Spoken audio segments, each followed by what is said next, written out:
We lived within 4 blocks of Sportsman Park, the home of the St. Louis Cardinals and St. Louis Browns. And the kids in the neighborhood would go after autographs. The kids knew the gate the players came out, and you could run up and be there, you know. So that's where a lot of us got different autographs we wanted, you know. Although I didn't do, you know, a lot of that, but I got them mostly after the games and pull them around them. And then it was a big thing, but then pretty soon they put that aside, you know. But incidentally, I went to the World Series and let me see now, the one, 1925, when the Cardinals won the World Series.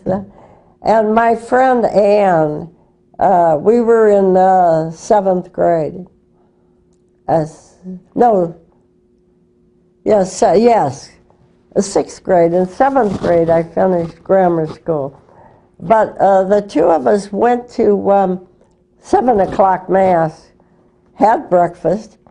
We came back, got in line for the bleachers in front of my house. It was 4 blocks down. And we were about 2 blocks away, and my mother came running up with a big bag of lunch. So then we went to the game. The game didn't start till 2 in the afternoon. And we sat in the bleachers all those hours. And the next day we went to school, and we had a new young assistant priest who was a good friend of my dad's. He used to call my dad and talk to him a lot. And the next day he called my dad. He said the two of them came to school, and they could have posed for the labels of tomato cans. Their faces were burned so red. Years later, my sister sent me a picture of Sportsman's Park. It was going to be demolished, but it was in its heyday. And she had a banner underneath it saying, "Where are the two of you, my friend Ann and myself?"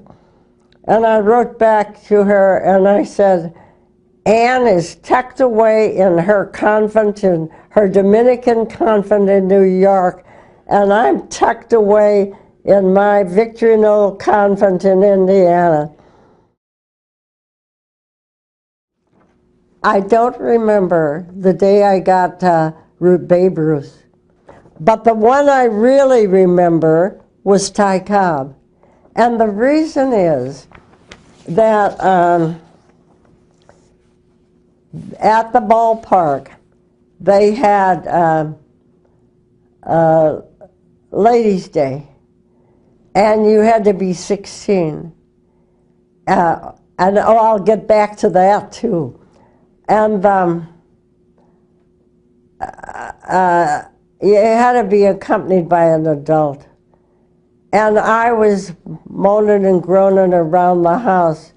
I wanted to go because Philadelphia was playing the Browns, and Ty Cobb was going to be there, and I needed to get his autograph. And finally, my grandmother, "I'll go with you."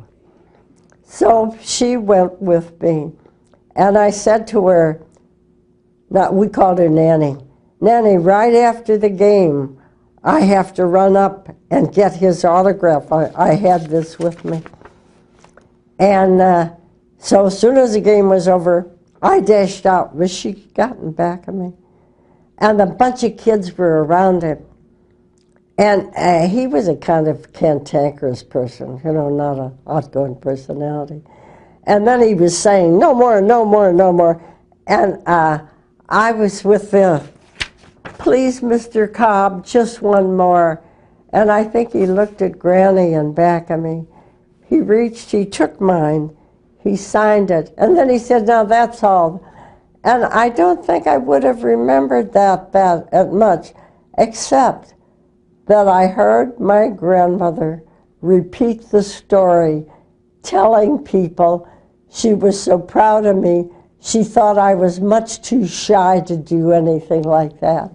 And so that's why I always, you know, I got Lou Gehrig's, and one time when I was in Denver, I went over to the post office, and here they had a big sign, a Lou Gehrig special stamp. And I said, oh, I've got his autograph. And I went over to Holy Ghost Parish at the church, you know. And I said, oh, you know, they've got this. And they said, you've got it? And they hadn't seen this. Oh, I was definitely the Cardinals. They were the national, the Browns were the American League. My brothers were American League rooters. And the Browns were always in the cellar.